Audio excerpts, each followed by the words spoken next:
Hey guys, I am back with more Zero Escape. We are continuing on with this ending. Recap a little bit just to make sure where we're at. That's true. Their true identities do not come as a surprise. Yep. We had that whole thing. Why am I not surprised? Yeah, okay.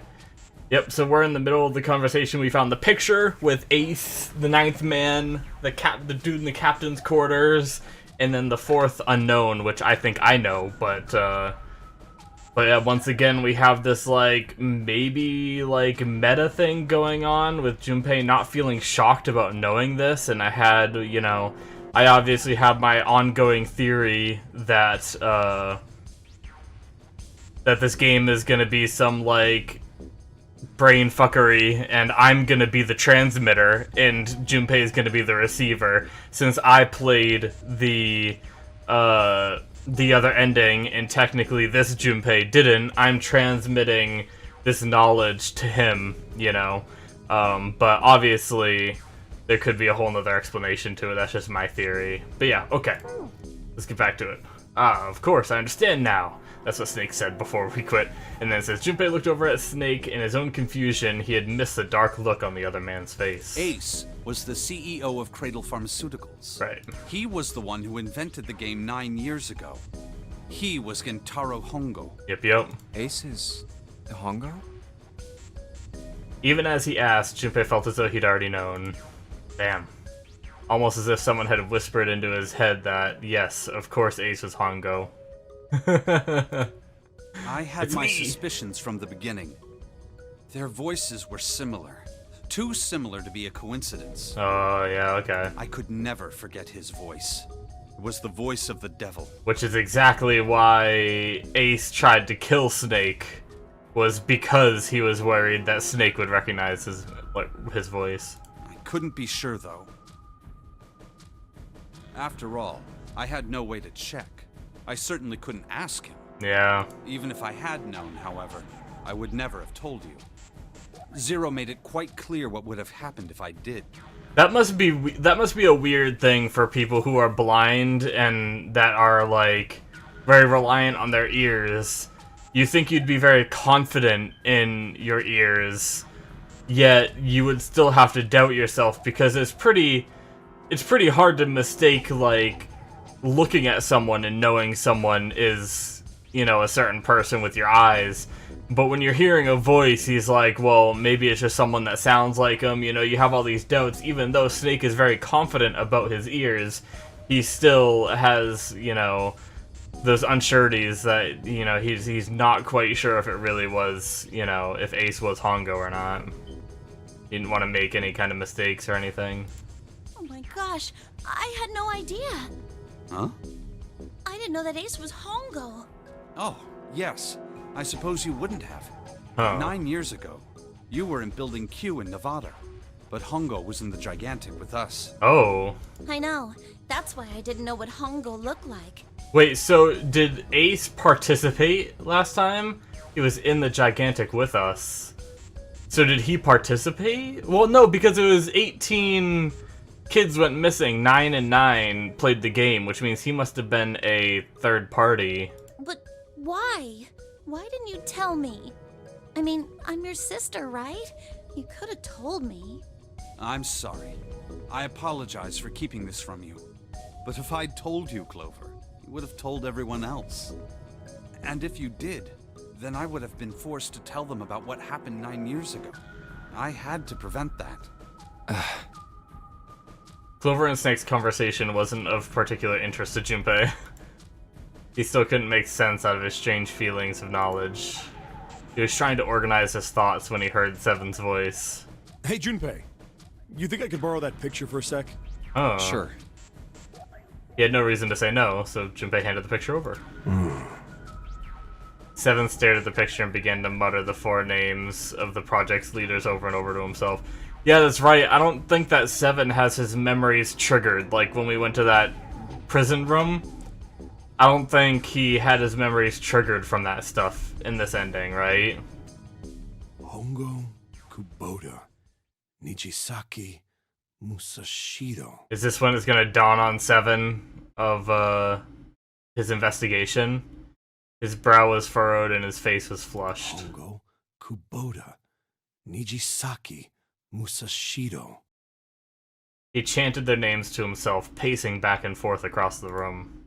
Across the floor. Kubota, Nijisaki, Musashido. Seven shouldn't have known their names. After all, he hadn't been there when Junpei and Snake had spoken of them in the library. Oh, true. But as Junpei watched him pace, it was clear that he did know them. Hey, Seven, do you... Shut it! Just be quiet. His eyes were red, and Junpei could see sweat beginning to bead on his forehead. I'm this close to remembering. This close. Damn. He was sweating heavily now, but his lips were dry. Hongo, Kubota, Nijisaki, Musashido. Cradle Pharmaceuticals. Nonary Project. Yeah. Then he stopped. Seven set down the picture and looked at the red light near his feet. His eyes narrowed. Then suddenly his eyes went wide and he shot up straight. Shit. What? What's wrong? Holy shit, this is nuts. What's nuts? I remember Remember what? Everything. Yes! I love it when they say that. You remember what? Everything. Everything? Yeah, I remember all of it. My memory's back. I remember what happened before I got Nice. snatched. He didn't does he, literally have all of his memories back now? Because during the jail scene, or the little room scene that we were in, he only got to a certain point. He said he could only remember, leaving that vent shaft, and that was it. So does he have all of it back now? Seven's voice was filled with excitement. What? Shock and excitement had frozen Junpei in place, along with Snake and Clover. Let me tell you what happened. Alright, Seven hastily drew a shaking hand across his mouth and began to speak. Like Snake said, Ace is Hongo from the right. The other three are Musashido, Nijisaki, and Kubota. Musashido was the man with the cash. Nijisaki was Hongo's right-hand man. And Kubota developed the actual technical details of the experiments. Yep. Realization began to dawn on Junpei along with a pressing question. How do you know all this? Come on, man, I told you, I finally got my memory back. No, that's not what I mean. Yeah, I know. I'm trying to ask you why you knew all this stuff in the first place, before you forgot it. Seven rubbed the scar on his chin. You really want to know? Of course. I'm a cop, motherfucker. Me too. Snake was the only one who didn't voice any sort of agreement. I'm a cop. It looked to Junpei as if he was simply waiting to see where Seven's sudden recovery might take them. This is gonna take a while. Hell, it'll probably take me a good 3 days to tell you everything. Well, we don't have 3 days. Just give us the short version, alright? Short version, huh? Big man pulled off his hat and scratched his head. He made a face and put his hat back on. Alright, fine. I'll give it a shot. No promises, though. Junpei and Clover nodded earnestly. I'm a detective. Yep. It's a little awkward to say this about myself, but you could probably consider me a lone wolf type. I'm a lone wolf. I hold to my own code, as I think doing what's right is more important than doing what you're told. That's why I followed my gut that night. A slim lead brought me to the wharf. It was 9 years ago. Yep. The wharf had been cold as fuck, and I could barely see squat. I was investigating a mess of kidnappings. 16. All of them children. It all had one thing in common. A history of visits to one particular hospital. A hospital under the management of Cradle Pharmaceuticals. Yep. And my investigation had turned up evidence that Cradle had been involved in the kidnappings. After a little sweet talking, I managed to finally get a real lead from someone inside Cradle. My source told me this. Tonight, a ship is set to take the children to a large passenger liner docked offshore. So I headed to the wharf. In the shadows, I searched the harbor until I found the ship he was talking about. There was a bunch of movement near it. Men in black suits, many of them were carrying large bags. The bags... There was something about the way they moved as they were carried. No doubt about it. There were human beings in those bags. Yep. I moved before I realized it. This is practically this. So far, I think it's the exact same story that we heard. I came out of hiding with my gun already in my hand. Don't move. Yep. I felt metal touch the back of my head. Drop the gun. I could kill you right now. It'd be easy to get away with it, too. Just tie an anchor to your feet, and no one would find you for a week. I don't think that was a part of the last story. That what you want? The fish here would love a meal. He kept digging the cold metal thing into my skull. There was nothing I could do. I did what he said and laid my gun on the ground. Then suddenly, there was a sharp pain in my neck. A needle. Oh, that's right. A drug? That was my last thought. My face hit cold concrete. I was out like a light after that. Yep. And then he woke up in the jail room on the ship. Right. I woke up on a hard floor. Damn it. Shit, my head hurts. I did a quick once-over of the room. Where am I? A small, shabby bed, a dirty sink, a toilet with no privacy. I'd seen it countless times as a cop. I'm in a cell, huh? Yeah, cop. Facing the toilet was a door set into the wall. I was still pretty woozy, but I made my way over to it. I pushed and pulled on it, but... Yep. And then he finds the vent under the bed. Not like I expected much else. Would be dumb enough to put me in a cell and leave it unlocked. Threw myself against the door a few times, but it wouldn't budge. I knew it. I gave up and made my way back to the bed, and sat down. Huh. I sat there for a very, very long time. Who knows how long. Then, I heard a faint voice. Yeah. The voice was far away. I couldn't understand what it was saying. It's interesting. So when Seven found them, they were like at the end too, right? There's the. I'm guessing they said there's the 9 door because they said there's the 9 or whatever. Over there's the 9. But I could hear one. It was pretty high. Probably a little kid. Huh? No, it was several. I hear 5 or 6, maybe more. Where? Where are they coming from? I pressed my ear to the wall and tried to listen through it. No, that's not it. Left. It's coming from under the bed? I hauled on the metal frame and flipped the thing over. I must sneeze. There it was.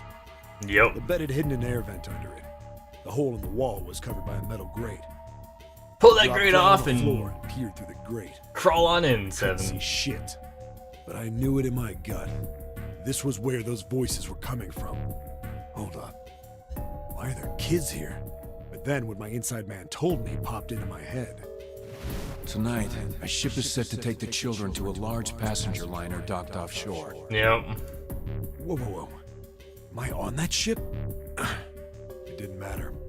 All I knew was I had to get to those kids. I checked out the metal grate. Could I fit? I stuck my fingers in and grabbed it. And then...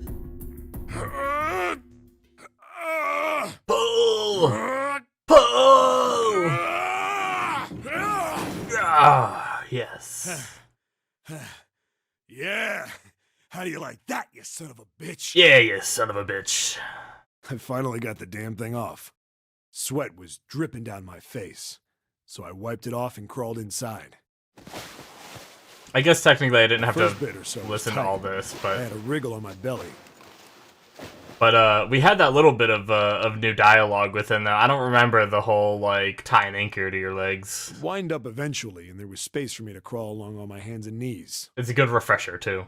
I went from crawling like a worm in dirt to skittering like a bug. Couldn't say it was much better, but I'd take what I could get. And when I'd been in the thing long enough to start wondering where it'd take me, a massive sound nearly scared the piss out of me. Huh. It was like a heavy metal door had just been slammed shut. I don't remember this part. Then there was a voice. Oh, shit.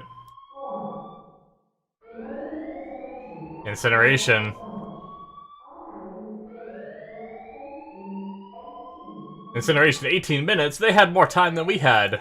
How rude.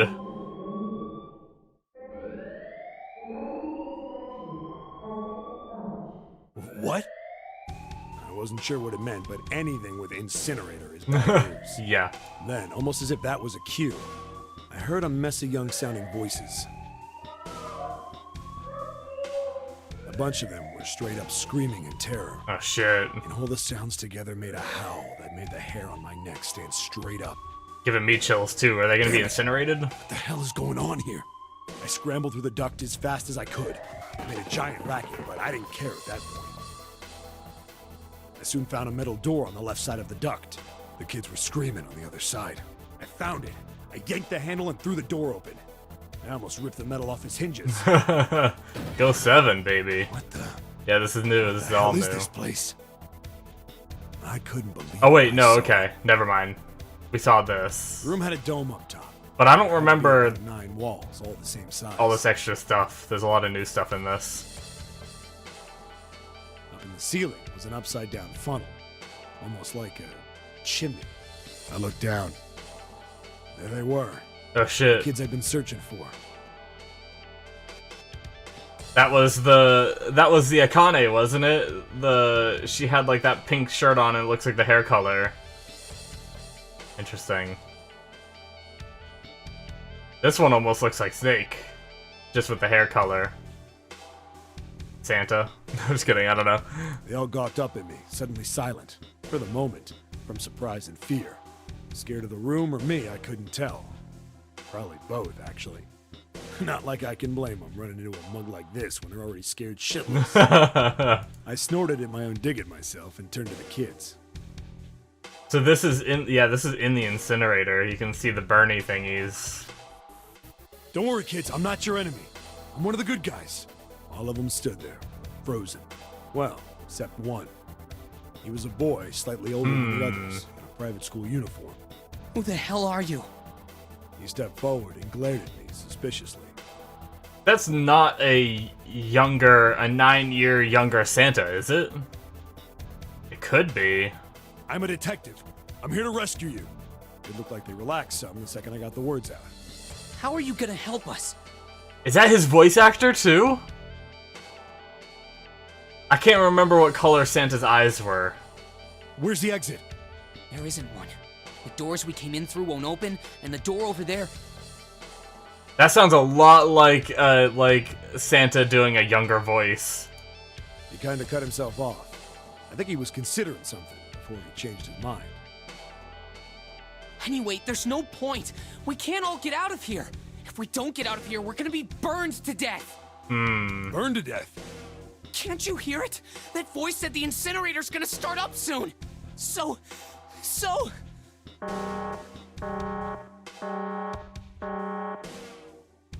The voice spoke again. Incineration will begin in 15 minutes. 15 minutes? They only had 15 minutes. I looked back down at the kids. Looks like a good 20 or 30 feet to the floor. Yeah. No way I could pull them up. Too big of a distance for any of us to reach. What the hell was I gonna do? But then I got an idea. We know that this Akane died, if that's who this is. Wouldn't that... Shit. Let's just Wait keep right going. there. I'm gonna be right back. What? The where is he going? the sheet on the bed, maybe? Are you just gonna leave us here? They just got frightened again. I'm not the best at that kind of thing, but I tried to reassure them with a smile. Don't worry, all right? I'll be back, I promise. So just stay calm and wait right there. Got it? I didn't wait to hear them respond. There wasn't time. Yeah. I had to hurry. Well, as fast as a guy could on his hands and knees. Didn't take me long to get back to my cell. Still no way out of there, but I had a plan. I needed something from the room. The toilet? When I got it, I dove back into the hole and took off towards the incinerator. Wait, what did he need? Then... Sorry to keep you waiting, guys. I tipped out the doorway and dropped down the rope I brought with me. Rope? Back in the cell, bed I'd sheet. torn the bed sheets into Oh, strips okay, there we and tied them go. together to make a rope. Jesus. Sloppy, but it got the job done. You managed to do, like, just looking at it, I know this is just like a graphic. Who knows if it was really like this many knots or whatever that he tied. but that's a lot for like 15 minutes to tear the bed sheets into strips and then tie them all together. All right, just tie that around yourself, okay? I'll pull you up one at a time. Right. Damn. Huh. Wait a sec. Something was off. There were more of you before. Where'd the rest of you go? Wait, what? The boy in the uniform answered. I let them go on ahead. We opened the number 9 door and they left. What? You're telling me you opened that door? That's what I said. Yeah, he doesn't understand how it What works. the hell are you doing here? We couldn't go with them. Why not? Look, the only people who can go through the numbered door. He was in the middle of explaining when... Yep, they gotta go. Incineration will begin in 5 minutes. 5 the wall minutes. shook a bit and a voice bouncing around. Look, that can wait, all right? Just get us out of here. Right! I grabbed onto the rope. Alright. First one I pulled up was a girl with a ponytail. Next was a girl with a red necktie. A boy in a jacket came after. He said he'd climb up on his own. The boy in the uniform was the last up. Like the other kid, he climbed up the rope himself. He looked pretty scrawny, but I guess he was stronger than he looked. He moved fast, but when he was almost to me, we heard some knocking. Everyone looked at the door. What? It had a thick, square window set into it. On the other side, an angry face was staring. Oh shit. God damn it! What's going on here? Oh shit, Ace. Why is the room empty? Where the hell are those fucking kids? He opened the door. The door opened, and a man stepped in looking half mad with fury. I recognized his face. I saw him many times in photos during my investigation. The man's name was Gentaro Hongo, the CEO of Cradle Pharmaceuticals. This is why they had to wipe Seven's memory for this. Hongo saw the boy hanging from the rope. Yeah! It was like he was an animal. He lunged for the rope. Hurry! I know! The boy in the uniform booked it up the rope. You son of a bitch! Get back here, you little shit! Oh man. 15, I'm just like 10. The second I could reach the kid, I grabbed him. I hauled him up and tossed him into the duct behind me. No! Hongo had lost it. His face didn't even look human. It was like the bastard pulled off his fake face. He was really a terrifying devil or some kind of damn monster. Jeez, I'm just like enthralled in this story right now. I don't even know what to say. I quickly reeled in the rope, leaving a furious Hongo yelling at me from the floor. You fucking bastard! You won't get away with this! How dare you compromise this experiment! Experiment? What experiment?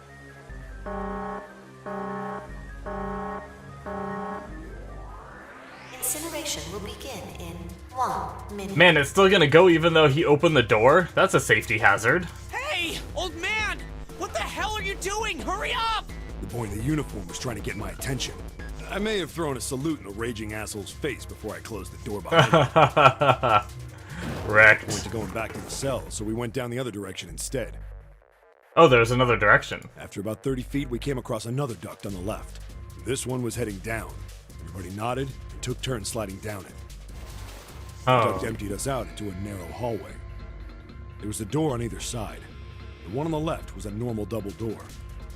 But the one on the right was familiar. It had black and yellow stripes, and a device next to it on the wall. A plate on it read, Incinerator. Yep. Incinerator? They're right on the other side of the door. Yeah, that's where we were. It was the girl with the red tie who answered me. We were inside an incinerator? Yeah, Hongo might still be there. It looks like it's been shut off, though. Wait, what? If he's still in there... Yeah, that's not good. That meant we better. We gotta get out of here. Go to Yeah. the other door, hurry! They'll be coming through that Kids door. started running, and I was close on their heels. Okay. On the other side of the door was a large spiral staircase. Run! Didn't need to tell them twice. We went up and up and up. Our feet pounded the steps, our arms pumping fast. We went round and round and round, and the devil was on our tail. The stairway kept going. We passed a couple of landings when the boy in the uniform suddenly spoke. Something's up. He has his eyes closed. Kane's not catching up to us. Kane. Akane? My kid sister. The girl with the red necktie? Kid's sister. Akane. That's strange. I didn't remember seeing that name on the list of missing kids. Huh. Hey! Akane! He kept his hands around his mouth and yelled.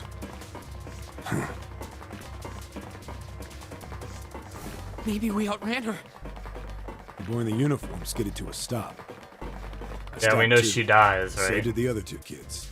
When did we do that? Well, we passed a couple big rooms on the way here. Maybe she took a rest in one of them? No, that's impossible. Sorry, Grandpa. You keep going. I gotta go look for her downstairs. He turned to go. Hey, kid, wait! God damn it, I said wait! I don't think the kid even heard me. Fuck! Okay, go save the sister, Spun around to man. The boy in the jacket and the girl with the ponytail. I'm going after him. You two keep going, all right? You got it? The girl nodded and ran up the stairs. But the boy... I'm going with you. That's definitely Snake's voice. I even think the girl's voice that talked before was Akane's voice, doing like a younger tone as well. I didn't have time to argue. I just nodded and took off down the stairs. Young He Snake. followed me. We ran all the way to the bottom floor, calling for her. Akane was nowhere to be found. Jeez. God damn it, where the hell did she go? I could tell the kid was frustrated. And then suddenly... Help me! Somebody help me! We heard a girl's voice. Akane! The boy in the uniform threw open the door and leapt into the hallway by the incinerator. We rushed in after him. I couldn't for the life of me believe what we were seeing. That bastard Hongo had Akane by the arm. He managed to get her. Forcing her into the incinerator. Jesus. Come on, goddammit, move! No, I don't want to! Let me go, please! Let go of me! She planted her feet squarely on the floor and was struggling to get away. But Hongo was bigger and stronger. Is this how he got his scars? Akane! I know how I got these scars. The brother roared with anger and charged toward Hongo. Help me! Because we know that Seven didn't have his scars at this point and has them later. Ah! You're too late, idiot! Hongo lifted Akane bodily into the air and threw her, still fighting him, into the incinerator. Oh my god. Before we could even blink, Hongo had leapt through the door after her. We saw him land inside. And the door shut. They can't open it from the side. And then, the door slammed shut. We ran to the door. We did everything we could think of to get the thing open. But... Ah! Fuck! It's no use! The goddamn thing won't move an inch! He started slamming his fists against the door. He was close to shattering his knuckles with how hard he pounded on it. Akane! Akane! Are you okay? You came back! Connie. Fuck you, game. Why, game? Why? Why do you put that? Her voice was muffled, but all of us could hear the sheer terror in it. What should I do? I think I'm trapped in here! Where's Hongo? He went out the other door! What? Warning. Warning. Emergency incineration command has been acknowledged. Automatic incineration will take place in 18 minutes. I was gonna say, it was 1 minute left before. There's no way that all that happened in less than a minute, but he restarted the... Please evacuate the incinerator immediately. Damn. Repeat. Emergency incineration command has been acknowledged. You Fucking ace. It's the same damn thing! Are you there? Yeah, we're here. Just hang on, alright? We're gonna figure out a way to save you. His words would have seemed like a sick joke to her if she'd been able to see how white and bloodless his face was right then.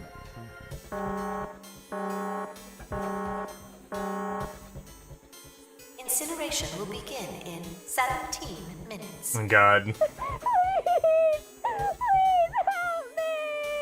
I'm really scared! I don't want to die, please! I don't want to die! I don't want to die! It's gonna be alright. I'll figure something out. I promise. I promise, okay? You hear me? It was torture listening to her sobbing on the other I didn't mean to side cut of him the off. door. Her brother was nearly crying himself. He could only stand there, fists clenched so tight his knuckles were white. Damn, that's gonna suck, man. Holy shit. Oh, we're back. It was silent. All they could hear was the creaking of the boat as it shifted in the water. They waited and waited, but Seven didn't continue. What happened then? Junpei couldn't wait any longer. He had to know. Seven looked at the floor. Come on, man. Put yourself in my shoes. It doesn't end good. You think I want to remember that? Then... Yeah. Shit. If I'd known it was gonna be like this, I almost wish I hadn't remembered. Seven shook his head. But there was something Junpei had to know. Hey, are you sure? Huh? Look, I don't want to ask this either, but there's something I don't get. Yeah. So if you could just tell me, did that girl, Akane, really... So, I'm guessing the characters just don't remember, because didn't they say her name out loud in the beginning? Or am I crazy? Right as they were making up their nicknames, they said Junpei's name, and then I thought Junpei said Akane, and then they changed it and said we shouldn't say the names and called her June. Is everyone just forgetting that they called her Akane? Maybe they weren't there to hear it, maybe I'm just wrong, anyway. Yeah, I'm sure. There wasn't anything we could do. After a while, the countdown ended. So, they didn't actually see her die. And we heard something... burning. The fire stopped, but we still didn't move. Me and the jacket kid were frozen. The boy in the uniform collapsed as if he couldn't hold himself up anymore. So they heard something burning. I don't know, man. I don't know. Like... Damn. A few minutes passed. The door opened. Oh, shit.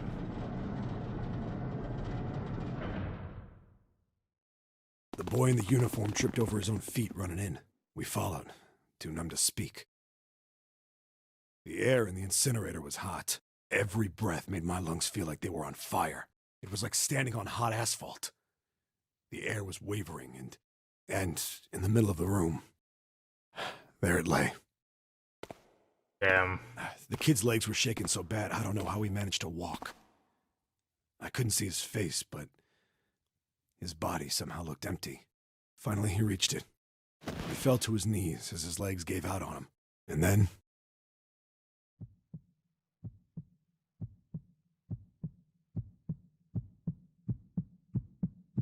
Damn. It's heartbeats.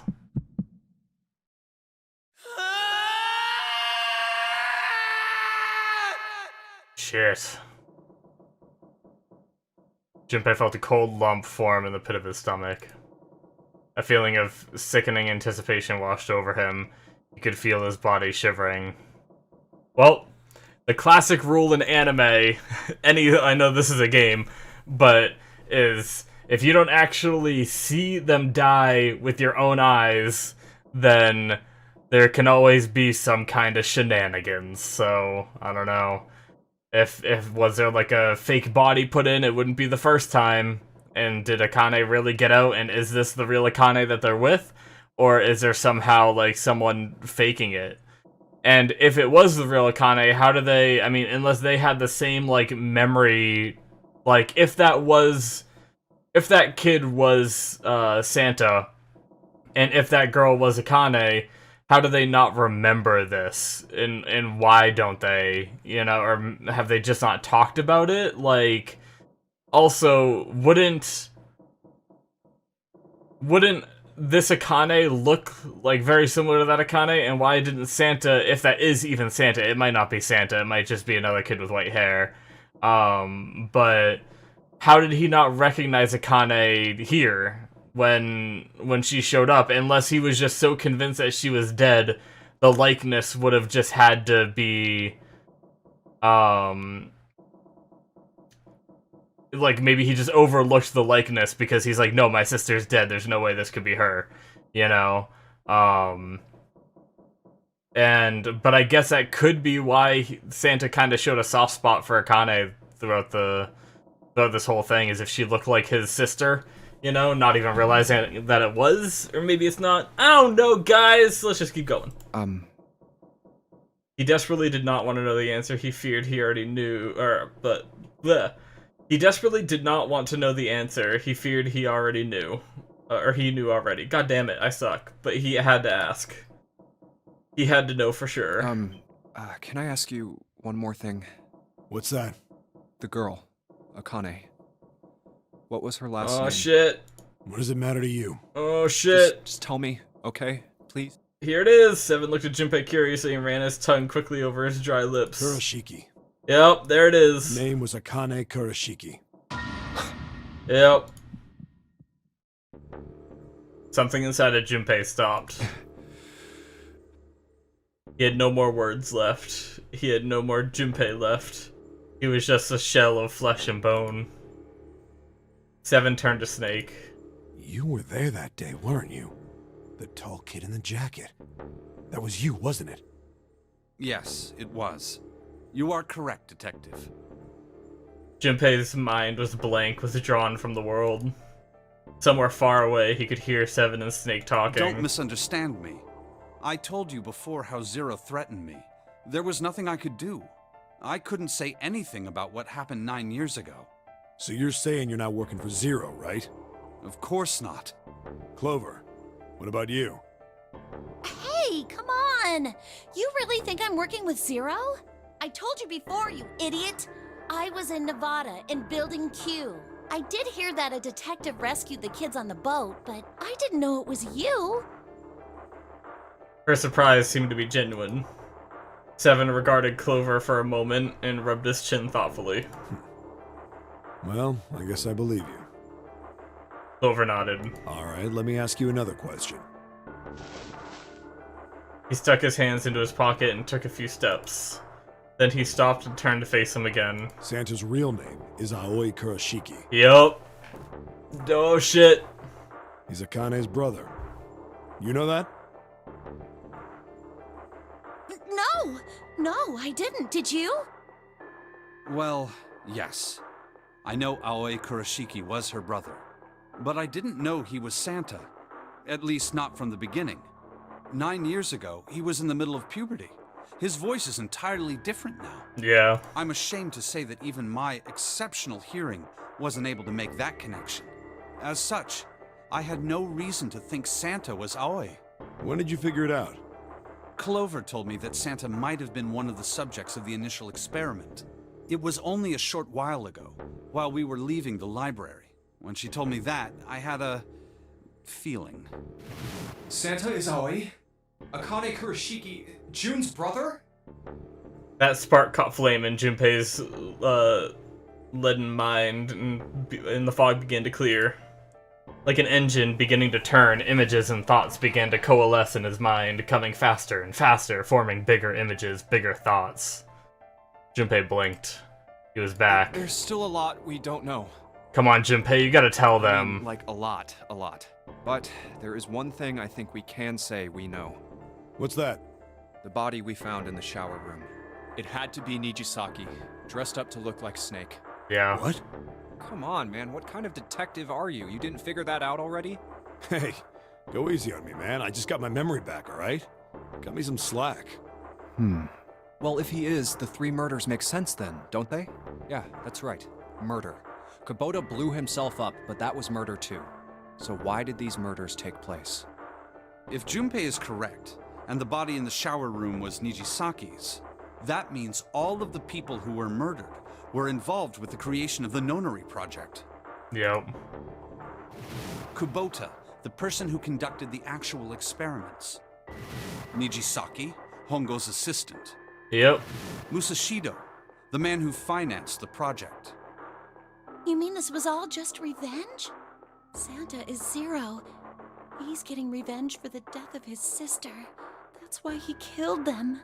No, I don't think Santa actually murdered anyone. So if Santa is Zero, Zero is the one that abducted everyone, which means he would have abducted this person that thinks they're Akane Kurashiki.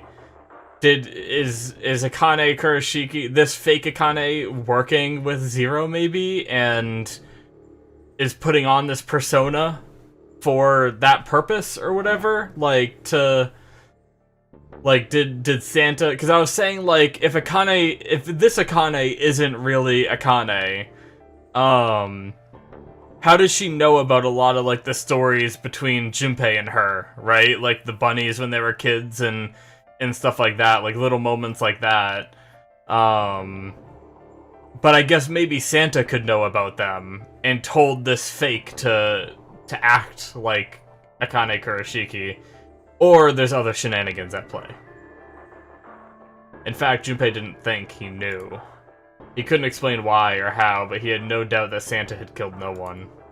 Perhaps the madness of the last several hours was finally driving him insane, but Junpei had ceased to be surprised at his sudden knowledge, and had even begun to accept it. If I'm right, then it's not hard to figure out who the next victim's gonna be, is it? Ace, yep. I'm pretty sure I don't have to tell you. Yes. Yep. Right. Snake, Clover, and Seven all nodded. The next target will be Gentaro Hongo. The person who planned the Nonary project. In other words, Ace. Yep. There was a moment of silence.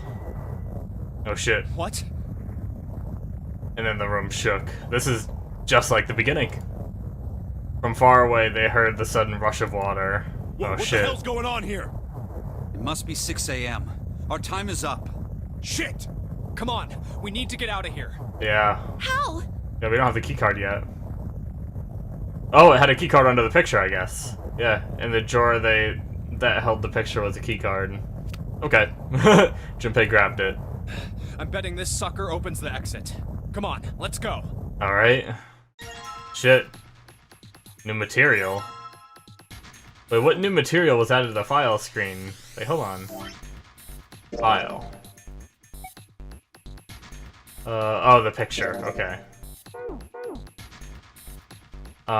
Shit. It feels like it's been so long since we've been here. Okay. Alright, let's just swipe this card. Junpei, look, it's unlocked! Yeah, now we can go back to the library. Hurry up, Junpei, we don't have time. Let's go! Alright, go!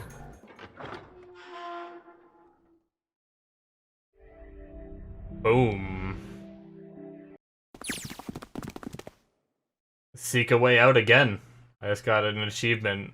Is that the last? I wonder if that means that's the last puzzle room. I think that was all, maybe that was all the escape rooms in the game completed. That's why I got the achievement, maybe. The door opened and they stumbled into the library. Huh. I think the shaking stopped. It would seem so, but we are yet to be out of danger. You're right. Let's hurry. They ran across the hallway. This exit needs the Uranus card too. Straight for the large metal door. Next to the door was the Uranus card reader. Hey, Junpei. Yeah, I know. Alright. They slid the key card through and the door rumbled open. Alright, it's open. Let's go. Out of the library and into the hallway they ran. Now, you know what's interesting? Junpei, it sounded like he was using the knowledge that came to him to say that Santa didn't kill any of them. That's kind of true for, well, okay. Okay, technically he's right?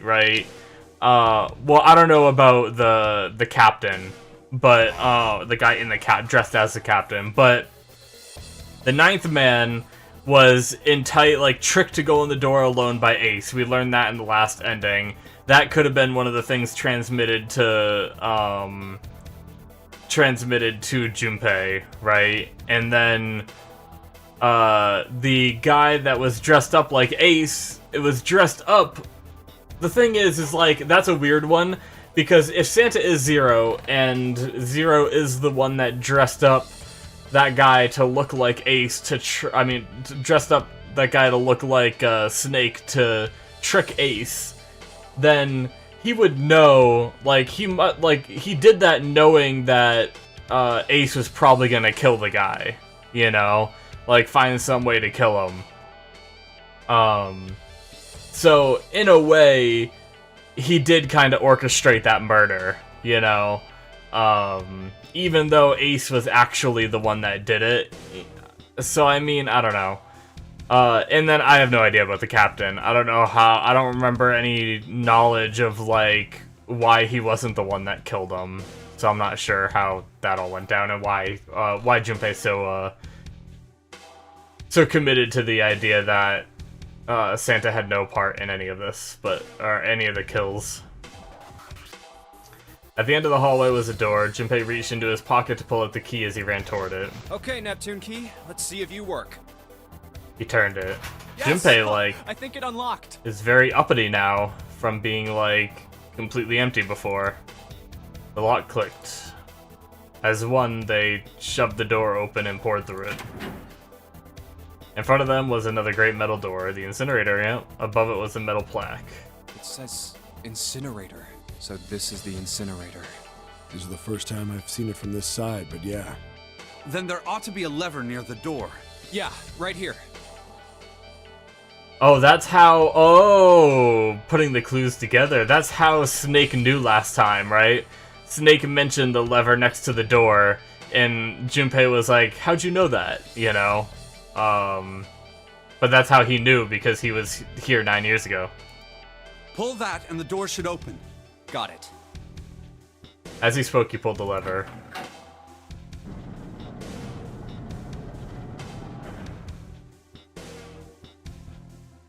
The motor in the door groaned as it slowly ground open. There was no time to waste. Let's go. As soon as the door had opened far enough to admit them all four dashed through. Then suddenly, there before them were the four who they'd parted. Oh shit! Ace and Lotus stood in front of... How did we catch up to them? Santa was curled into a ball against the wall of the incinerator holding his stomach. And then there was June. She sat slumped against the wall, exhausted. What the hell is going on? Junpei ran toward June. He skidded to a stop in front of her and knelt down. What's wrong? Are you okay? Her face was pale and her lips dry. When she spoke, he could barely hear her. Jumpy, you came to get me. Of course I did. I made a promise. I'm so glad you're here. So glad. She mumbled the same words over and over. Weakly, Junpei could feel his heart breaking. Hey, what happened to you? I'm fine. I just fainted. I wasn't feeling very good. I'm feeling a lot better now, though. Are you sure? Yes. I just need to rest a little longer. I'm sure I'll be fine. I don't know what to shouldn't worry believe. about me. She was looking toward Santa. Junpei turned to look as well. Santa. Santa grimaced, his face contorted in pain. Devin grabbed him by the collar and roared at him. Hey, where is it? Where's the gun? You hide it somewhere? Despite himself, a grunt of pain escaped Santa's lips as Seven shook him. I don't have it. I Ace got has it sucker now. punched and they took the gun. Right. Who took it? They? What? Isn't that obvious? I took the gun. Okay. Oh shit. Ace. Back to this shit again, damn it. He did indeed have the revolver in his hand. It was pressed against Lotus's temple. Ace had her pinned to him with the other arm, and she was shaking visibly. Her fiery attitude was gone, replaced by fear. She didn't dare speak. There was sweat on her forehead, and when her eyes weren't flicking up to the... Jeez. And when her eyes weren't flicking up to the gun pressed against her, they seemed to be desperately want to say something. Just what the hell do you think you're doing, Ace? Or maybe I ought to say Gentaro Hongo, CEO of Cradle Pharmaceuticals? Seven's deep baritone rumble shook the walls. He sneered. You have me at a disadvantage. And I don't like that. You know me, but I don't know you. Does he not recognize him? Do you have any idea how much I've suffered? Can you even begin to understand my pain? Aw, poor little bitch.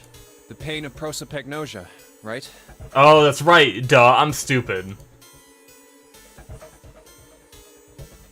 Junpei's voice was casual. Or at least it was trying to be. Another irritating insect. And how do you know that? Good question. Junpei couldn't say. He just knew. Another unexplainable mystery. Shit. That's right. In this line, he didn't know about the prosopagnosia. Shit. No matter. If you don't want to answer, it makes no difference to me. I didn't even catch that. This is a waste of time anyway. It's time for me to go. Behind Ace, Junpei could see the red. It was placed in the small indentation on the wall. Quickly, Ace placed his hand on the scanner. First is 1. Give me your hand. It beeped and he forced Lotus's hand onto it as well. 8. And with this... Then, at last, he reached into the pocket of the jacket, he pulled something out and pressed it against the panel. The third asterisk appeared on the red. 9. The thing he had used for the final verification was the bracelet with the number 9. The Yep. ninth man. Kubota's bracelet. Yep. I believe I've won this game. His smirk made Junpei's blood boil. I've had quite a time playing with you. I must thank Zero, I suppose. Wait, what? Ace doesn't know who Zero is. Junpei's eyes flicked towards Santa. He hadn't moved since they entered the room. Santa was still holding his stomach and groaning as if in immense pain. Junpei wasn't sure if it was real pain, but he wasn't sure it wasn't either. What the hell are you planning, Santa? At any rate, this game ends now. I will escape, and the rest of you will have a slightly less pleasant ending. I suggest you enjoy your final moments. Goodbye. Wait! Ace, of course, paid no heed to Seven's request and laid hold of the lever on the red. With a sickening sense of finality, he pulled it. Well... What? Why isn't it opening? Oh shit. One more time. The ninth man's bracelet isn't a 9, is it? That's the problem, right? Lotus tried to take advantage of Ace's confusion and managed to twist herself out of his grasp, but... Oh. At the last second, he grabbed hold of her wrist and shoved it onto the red. Now open! He waved the number 9 bracelet over the red and then his own bracelet as well. He pulled the lever a second time. No! What is this? Why? That digital route should be 9! It has to be 9! Then why? Why isn't it opening? Ace's fury and confusion had overridden all other thoughts. He had set down the revolver. Oh shit, it was just below the red. Now! Seven chose that moment to act. He moved far faster than a man of his bulk should have been able to, and he launched that bulk straight at Ace. Oh shit! Go Seven! It was over before they knew it. In the blink of an eye, Ace was on the floor. He rolled onto his side, groaning in pain. Lotus ran straight for Junpei. She darted around behind him and stuck her head out, making sure to keep Junpei between herself and Ace. Damn it, Lotus! I don't blame her, but shit. Oh, that was close. Too close. Thank you, Seven. Don't mention it. Seven stood over Ace, his breathing slow and heavy. Just one punch ain't enough for this piece of shit. After what he did 9 years ago, I ought to rip him to pieces. But if a suspect can't talk, they ain't much good. Once he's locked up in a cell, we're gonna have a little chat. 9 years ago? Then you must be... Yeah, you finally figured it out, dumbass. Ace planted his hands on the floor and shook his head. Junpei walked toward him. He stopped and looked down at Ace with pity on his face, and at that point, we are gonna call it for this episode, guys. Oh man, what a crazy episode. So we got a lot of info. Seven got his memories back, and we had that whole story. We know that Akane maybe died back then. Who knows? We don't really have answers to that yet. Who is this Akane and everything? But we did learn that Akane is Santa's sister, the one that died 9 years ago that he was talking about. So, damn. That was crazy. Like long story time too. A lot of talk in this episode, which is fine. I mean, I expect probably the rest of this. I'm thinking that achievement I got, it means there's no more puzzle rooms, so the whole rest of this is probably just gonna be talking. But like, so much good shit. We have a lot of our characters catching up on a lot of knowledge that we kind of already knew. You know, there's obviously new stuff in here, for sure, but a lot of it was the characters playing catch up. Now, what's interesting that I was thinking about during Seven's talk, and I didn't mention it during it, was Junpei has been getting all of this info from the Ace ending, the previous ending we did, like, beamed to him. You know, he suddenly is just appearing in his mind, right? But he didn't get the info that Seven had, which Junpei had heard before, but this time he's not, this time he didn't hear it, and that's not part of Ace's ending. That's part of one of the optional endings, I think, that isn't needed, which would mean that if this is a meta perspective thing, where it's supposed to be like me being the transmitter, it would make sense that they would have to retell that story with Seven, rather than just having Junpei magically know it, because you may have hit this ending without doing that ending where Seven gets some of his memories back. I think, anyway. I could be wrong about that, but I'm pretty sure that, because I think what you have to do is, I think you have to do the casket ending, and then I think you have to do the Ace ending, and then the true ending. I think those are the only three that you have to do. And I don't think any of those endings were the one that that Seven had those memories come back and we had that story. So that's one little, like, maybe one more nudge towards my meta idea, you know, of like this knowledge being transmitted to us through, or transmitted to Junpei through us, the player, you know? But I don't know.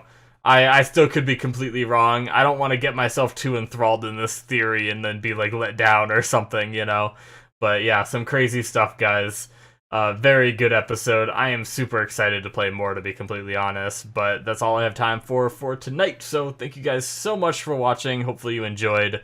Make sure you hit that subscribe button if you did. I very much appreciate it if you do. It really helps the channel grow and all that stuff. So yeah, guys, I will see you guys in the next one. Bye-bye.